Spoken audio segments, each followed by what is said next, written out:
Sir दूसरा question है। 11 अंग वालों को भी सम्यक दर्शन नहीं होता, तब हम्म, आत्मा की रुचि बगैर इतना सारा ज्ञान कैसे हो जाता है? अच्छा प्रश्न है। क्या है यहाँ पर अपन गड़बड़ ये कर रहे हैं कि हर वस्तु में पाए जाने वाले अनंत गुण हैं। अब मजे की बात ये है, स्वतंत्रता की बात ये है, हर गुण का कार्य अलग अलग है। ऐसा भी हो सकता है कि एक गुण में विकास हो जाए और दूसरे गुण में विकास नहीं हो, है ना। छैलालाकार ने एक छंद लिखा है, सम्यक साथे ज्ञान होए पे भिन्न आराधो। यद्यपि सम्यक दर्शन सम्यक ज्ञान एक साथ होते हैं, ठीक है ना। मैं आपकी बात को ही क्लियर कर रहा हूं क्योंकि आपने है ना पूछा कि 11 अंग का ज्ञान और फिर भी सम्यक दर्शन नहीं हुआ। एक ज्ञान गुण का कार्य है और एक श्रद्धा गुण का कार्य है। ज्ञान गुण का कार्य स्वतंत्र है और श्रद्धा गुण का कार्य स्वतंत्र है, ठीक है ना। तो एक गुण का माने इतना विकास हो जाए, 11 अंग 9 गुण का ज्ञान कम नहीं होता। माने ज्ञान में इतना विकास और श्रद्धा में आंशिक भी माने स्वाभाविक परिणमन नहीं हुआ, निर्मलता नहीं आई। ऐसे होने में कोई आपत्ति नहीं है।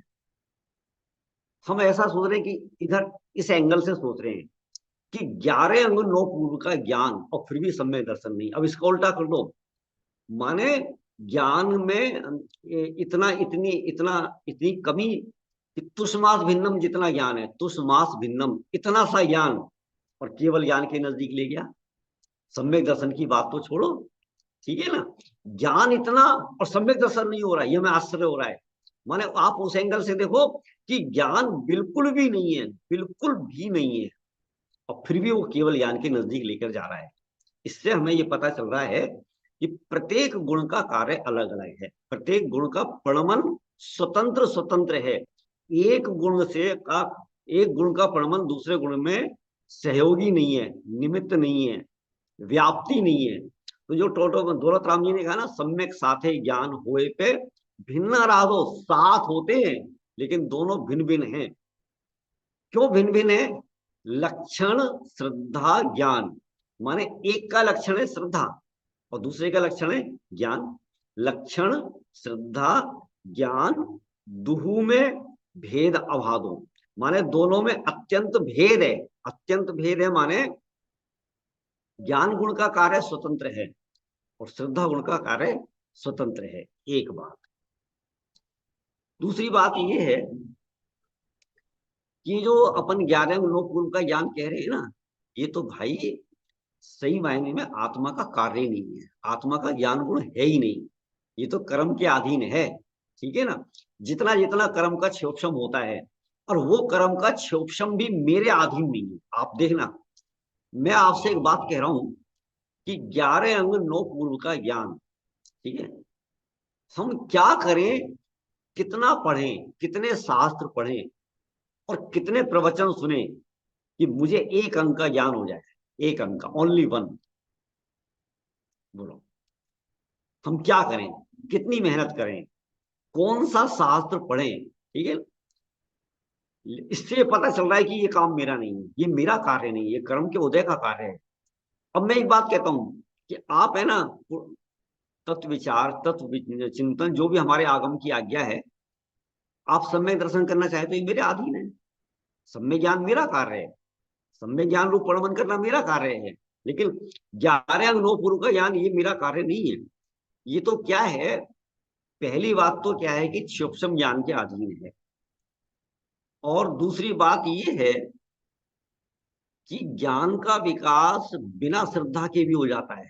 बिना श्रद्धा के हम आए दिन देखते हैं, आज हमारे देश में बहुत सारे कॉलेज हैं, स्कूल हैं, और उनमें हम भी जैसे कॉलेज में पढ़े हैं, तो उनमें टीचर हमें परीक्षा मुक्त पढ़ा रहे हैं, द्रव्य संग्रह पढ़ा रहे हैं, आप तो परीक्षा पढ़ा रहे हैं, तत्वार सूत्र पढ़ा रहे हैं और बड़ी गहराई से पढ़ा रहे हैं।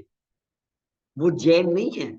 और उनको जैसे तत्वार सूत्र पढ़ा रहे हैं ना, तत्वार सूत्र का पहला सूत्र सम्यक दर्शन ज्ञान चारित्राणी मोक्ष मार्गा, लेकिन सम्यक दर्शन, सम्यक ज्ञान, सम्यक चारित्र पे रत्ती भर भी उनको श्रद्धा नहीं है। अब बोलो, हम ये शिकायत कर रहे हैं कि 11 नौ पूर्व का ज्ञान और फिर भी सम्यक दर्शन नहीं। तो इससे क्या पता चल रहा है, ये जुदा कार्य है, वो जुदा कार्य है ना। ज्ञान का विकास और सम्यक ज्ञान, ये भी दो अलग अलग चीजें हैं। माने ज्ञान का जो उहाड़ होगा, इसमें निमित्त बनेगा ज्ञानावरणी क्रम, और जो ज्ञान सम्यक होगा उसमें निमित्त बनेगा मोहनीय क्रम का अभाव। ठीक है ना, सम्यक होने के लिए। तो इन चीजों से अपने को ये पता चल रहा है कि इन गुणों का कार्य बिल्कुल अलग अलग है। एक गुण का दूसरे गुण के साथ कोई संबंध नहीं है। एक पॉइंट और, कि ये जो ज्ञान है ना, ज्ञान, ये ज्ञान का विकास फिर होता कैसे। अभी अपन ने कहा ना, हम क्या करें क्या करें, कि जो हमारे को एक अंक का 11 अंग का ज्ञान अभव्य को होता है। सॉरी, हाँ, 11 अंग का ज्ञान अभव्य को होता है, और 11 अंग 9 पूर्व का ज्ञान मिथ्या दृष्टि भव्य को होता है। ठीक है ना। तो अभी अपन ने कहा कि 11 अंग 9 पूर्व का एक अंक का भी ज्ञान करने के लिए अपन क्या करें, कितनी मेहनत करें।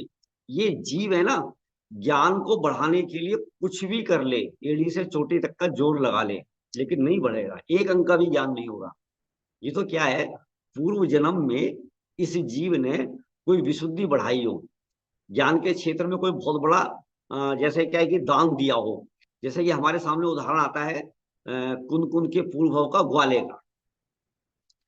अब कुंद कुंद को जितना ज्ञान था, देखो वो किस पाठशाला में गए, कहाँ पढ़ा, कौन उन्होंने उनको ज्ञान दिया, ठीक है ना। और वो पूर्व जन्म में उन्होंने है ना अनजान अवस्था में, लेकिन वो विशुद्धि थी, परिणामों की निर्मलता थी, ज्ञान के प्रति समर्पण भाव था, उसके प्रति भक्ति और बहुमान था, विनय थी।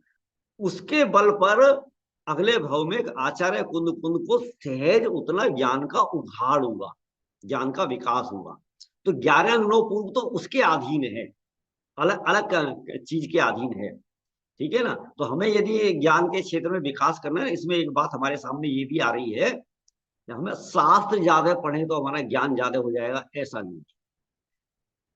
हम बादाम खाएं, ठीक है ना, दही दही पिए, ठीक है, जो भी है लोक में ऐसी मान्यताएं हैं, ठीक है ना, तो हमारा ज्ञान बढ़ जाएगा, ऐसा बिल्कुल भी नहीं है।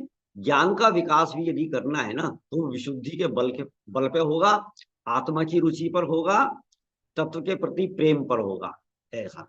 इसमें किसी को कोई क्वेश्चन? किसी को कोई प्रश्न पूछना हो तो आप हैंड रेज करके या वैसे पूछ लीजिए। बहुत सुंदर बताया पंडित जी आपने, स्वतंत्रता, हर पर्याय की, हर गुण की स्वतंत्रता भी बताई है, और हाँ, विशुद्धि प्रकट करने की प्रेरणा भी दी है हमें। बिल्कुल। माने इसमें हमारा इतना गजब का रहस्य हमारे सामने आ रहा है। आत्मा में अनंत गुण हैं, लेकिन हर गुण का परिणमन स्वतंत्र है, माने किसी के अधीन नहीं है। देखो, सम्यक दर्शन हुआ है तो साथ में सम्यक ज्ञान हुआ है, ये बात फैक्ट है। लेकिन ज्ञान जो सम्यक हुआ है वो सम्यक दर्शन के कारण नहीं हुआ है, सम्यक दर्शन के कारण सम्यक ज्ञान नहीं हुआ है, सम्यक दर्शन और सम्यक ज्ञान के कारण चारित्र नहीं हुआ है, ऐसा। हमें लगता तो ये है कि भाई सम्यक दर्शन हुआ है तो ज्ञान भी सम्यक हो गया, और उसी के कारण चारित्री भी सम्यक, तीनों अपनी अपनी अपनी स्वतंत्र योग्यता से सम्यक हुए हैं। इसमें एक दूसरे का किसी का कोई रोल नहीं है। अब हमें इतनी सी चाबी मिली, इतना सा सूत्र मिला, अब इसको अपन सब जगह लगा सकते हैं। देखो, इतना स्वाध्याय करता है फिर भी इतनी कसाय करता है, इतना स्वाध्याय करता है फिर भी संयम धारण नहीं करता, हम ये शिकायत करते हैं। ठीक है, तो सारे गुण अलग अलग है, सबका परिणमन स्वतंत्र स्वतंत्र है।